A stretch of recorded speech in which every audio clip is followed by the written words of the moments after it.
This is not financial advice. I'm recording my thoughts about Rocket Lab, ticker symbol RKLB.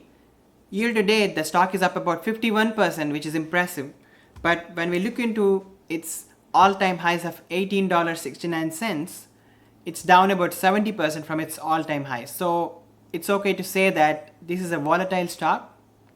There is a lot of hype about this stock. So in this video, I'm going to cover Rocket Lab's business model. I'm going to look at its financials, and finally I will do a valuation. Based on this information, investors can take an informed decision rather than buying into the hype. Let's start with Rocket Lab's business model. Rocket Lab is an end-to-end space company delivering reliable launch services, spacecraft satellite components, and in-orbit management through software. Essentially, they have two separate revenue segments. One is called launch, in which they have space vehicles like Electron, Neutron, HASTE, and there is Launch with Us and Responsive Launch. On the other hand, we have space systems. It essentially includes the satellite components and the software solutions. So far, Rocket Lab has performed about 37 launches and deployed about 163 satellites. Let's go over the launch revenue segment. The first vehicle is a dedicated small launch vehicle called Electron. Electron is the second most frequently launched US rocket, delivering mission success for commercial and government satellite operators. Then there is HASTE, which is a suborbital testbed launch-based vehicle derived from Rocket Lab's heritage rocket, which is Electron. And then there is medium launch vehicle Neutron that can carry up to 13-ton payload class, and this is still under development now. Within the launch revenue segment, in the most recent quarter, they had 3 successful launches, and they have deals signed with a company called Capella Space for 4 more dedicated missions with Electron, which is their successful small-scale rocket. And for the Neutron medium launch vehicle development, they are currently making the prototypes, and they met the milestone from the US Space Force, so they got a milestone payment, but it's still under development. Success of flight simulations and software testing is the first step, but they still have to do the physical test, which is at a different complexity level. So we have to see how many iterations are they going to take when they do the physical testing to come up with a successful vehicle. Now let's move on to the space systems revenue segment, which is the second revenue segment. They had 8 launches with about 18 spacecrafts, and Rocket Lab's satellite components or software were featured in about 18 spacecrafts across 8 missions globally. And you can see their clients on screenshot. Rocket Lab also unlocked a new hypersonics market with its HASTE launch vehicle. In summary, Rocket Lab is an end-to-end space company that has 2 revenue segments, launch and space systems. They have a successful small launch vehicle, Electron, which is generating revenue, and medium launch vehicle, Neutron, is under development. Let's move on to the financials of Rocket Lab.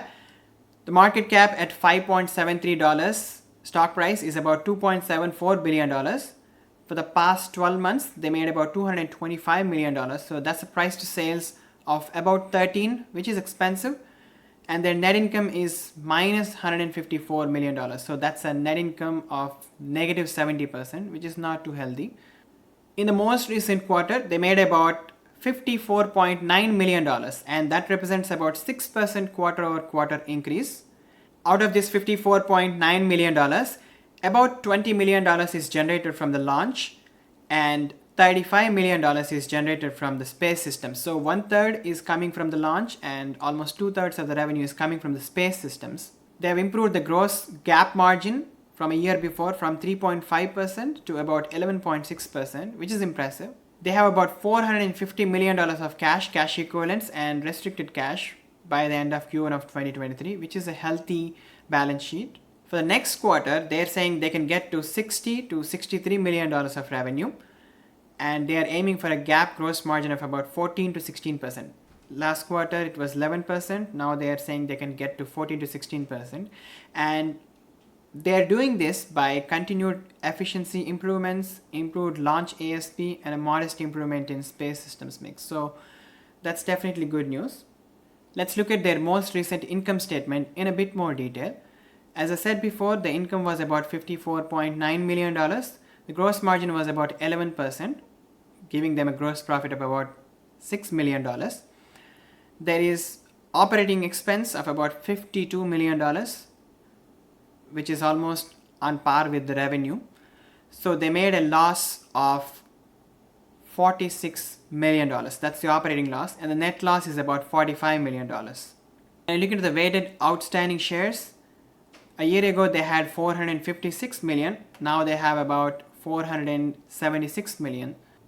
Net loss, as I said before, was $45 million, but as you can see on the screen, the depreciation and amortization of $7 million gets added back, and then the stock-based compensation expense is about $14 million. Revenue was $54 million and stock-based compensation is $14 million. So that's about 30% stock-based compensation when you take it as a percentage of revenue, which is rich. Net cash used in operating activities is $25 million and net cash used in investing activities is about $11 million. So I can say that the burn rate is about $30 million a quarter. As I said before, they have over $400 million of cash and cash equivalents, and cash burn is not necessarily linear, but if they burn the cash at the same rate, they have more than 2 years runway. So one important thing to note is that revenue per launch is $6.5 million, but the cost per launch is about $7.5 million. So they have a lot of work to do to reduce this cost per launch. Before we move on to the valuation, I want you to pick a camp here. As you can see on the screen, I have camp 1, which is believers, and camp 2, which are the doubters. In camp 1, you believe that the space addressable market will grow at a rapid pace, greater than 25% year over year in the next 5 years. The launch market is expected to grow at about 15% year over year for the next 5 or 6 years. We still don't know what happens to the space systems, but greater than 25% year over year is actually rich. And again, the space addressable market is definitely going to grow in future. There is no question about that. But the pace at which it grows is going to dictate the returns for a lot of these space companies. If the addressable market grows very slow, then these companies will continue to make loss and increase the stock-based compensation and dilute the shareholders, and eventually the returns are going to shrink. So the positive thing that has to happen in this case is the addressable market has to grow significantly so that companies can catch a piece of that and then try to get profitable as soon as possible and then return cash to the shareholders. So that's the first point. And the second point is Rocket Lab has competition in the form of multiple companies. In addition to SpaceX, there is Virgin Orbit, Firefly, Relativity, and there are also some Chinese launchers that are competing for this market. So when you are a believer, you have to believe that the competition will not invent another product that's going to be very competitive with what Rocket Lab is offering. Thirdly, you have to believe that the new project Neutron will be a success because it will open Rocket Lab to a bigger addressable market and thereby increase the revenues. If Neutron fails, then that's going to be a huge blow to Rocket Lab. So this is camp 1. In camp 2, doubters, you believe that the space addressable market will not grow at a rapid pace in the next 5 years, and you are not sure if competition cannot come up with a competitive product by 2027, and you are not sure if the new project Neutron will be a success. So I want you to pick one of these camps, camp 1 or camp 2. If you are in camp 2, you do not need to watch the video further, but I would still encourage you to look into the valuation to see what does it take for Rocket Lab to have a 2x or even a 20x in future. In the valuation, I'm going to show 2 cases, and these are hypothetical cases, and I want to show a reverse calculation of what it takes for Rocket Lab to do a 2x and a 20x. So let's look at the 2x case. Currently the stock is about $5.7 and the 2x would be about $11, right? So for Rocket Lab to be valued at $11, these are the assumptions. In 2023, the pace at which they're going right now, it seems like they can make about $300 million of revenue. And I'm estimating that they can grow 50% year over year for the next 5 years, which is very hard to do unless the addressable market increases significantly and Neutron project will succeed, right? So that's when you're looking at $2.28 billion of revenue by 2027. In 2022, they made about $200 million, so that's a 10x in revenue in 5 years. So when you look at the 2027 revenue of $2 billion, that's 10x from a year ago. With respect to net profit margin, I'm assuming 10% because even in 2027, Rocket Lab will be in growth mode and they have to sacrifice the margin for the growth. And I'm estimating they would get to 25 to 30% gross margins and thereby giving them about 10% net profit margin. So that's why 10% net profit margin. With that, they can make about $230 million of net income in 2027. I'm giving it a premium multiple of 30 because they're growing at 50%, but the net profit margin is lower. So when I determine a multiple, I take both growth rate as well as net profit margin into consideration. So based on that, the market cap in 2027 would be about $6.83 billion. And currently they have about 480 million outstanding shares. They're giving out a lot of stock-based compensation, almost 30% of their revenue.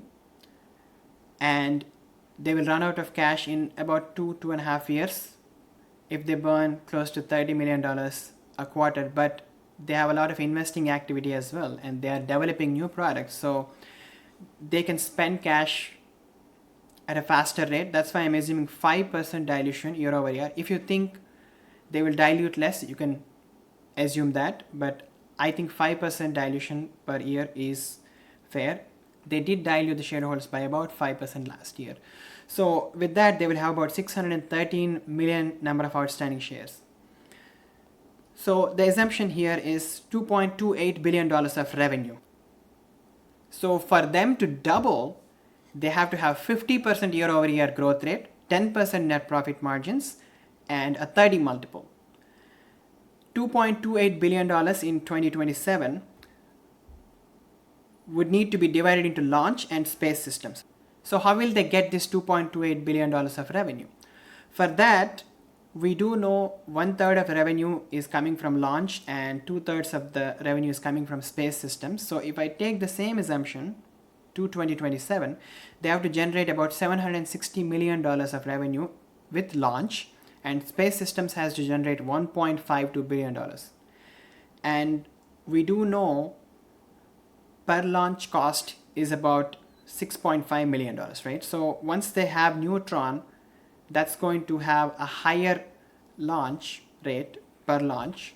So that's why I'm assuming $8 million per launch on an average, which brings about 95 launches in 2027. Currently, they are doing 3 a quarter almost, which makes it 12 a year. So I'm assuming that the number of launches would 8x in 5 years. So this is what it takes for them to do a 2x, let alone 20x. Okay. Now let me show you a 20x case, but this will be in 2030. The 2x case I've shown you is for 2027, and I'm going to show a 20x case for 2030.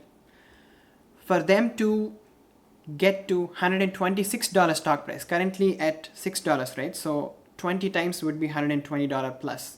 So for them to do a 20x, these are the assumptions. The growth rate for the next 7 years should be 60% year over year. When you are small, it's easy to grow, but when the company is bigger and bigger, it's hard to grow. Like for example, if their revenue is about $4 billion, 60% growth will be $2.4 billion extra in 1 year. It's hard to do when you are big, right? So 60% year on year growth would put them at $8 billion of revenue in 2030. With respect to net profit margin, I'm assuming 15%, which I think is reasonable. With that, they can make about $1.2 billion of net income in 2030.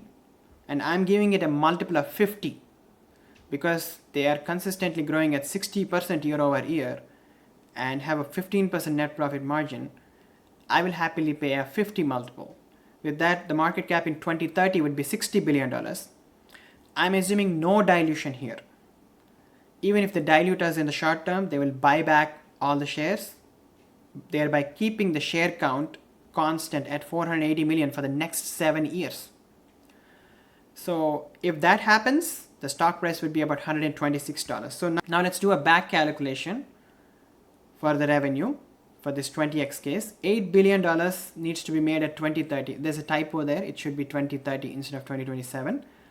1/3 of it, of about $2.68 billion would come from launch, and Space Systems would generate an impressive $5.37 billion of revenue.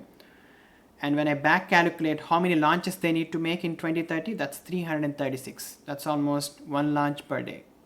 In conclusion, for Rocket Lab to do even a 2x, there are still hefty targets, and those rely on the fact that whether the addressable market would grow very quickly or not, whether their competition fail or not, and whether Neutron will be a success or not. So if you are in camp 1, you know what does it take for Rocket Lab to do a 2x and a 20x. And if you think those numbers are reasonable and achievable by Rocket Lab, then $5.74 is a buy price. On the other hand, if you are in camp 2, the doubters group, you know that these numbers are very, very difficult to achieve. And therefore, if I were in camp 2, I would stay away from this stock because it seems very, very risky. And these are the kind of stocks that can lose you 90% where you can never recover. For example, look at stocks like Root. That's down 90% from its all-time high. There's no way to recover your money. And there are so many examples that I can come up with during 2021, you know what happened.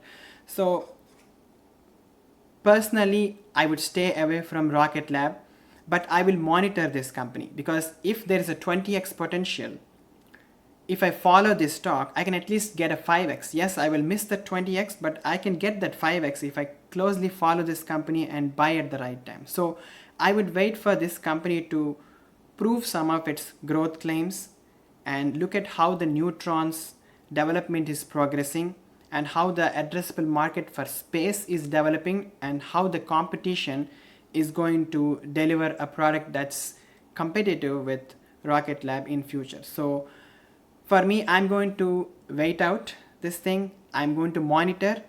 I want to reduce my risk. I don't want to be in a situation where I lose 90% and put myself in a position that I will never recover from. And this is not even a high risk, high reward stock where I would put less than $3,000 and wait. This is extremely high risk stock, which I would never touch. So those are my thoughts. I would continue to follow Rocket Lab, and I will buy when I see a better clarity with respect to their future revenues and net profit margins, etc. So that's it for now.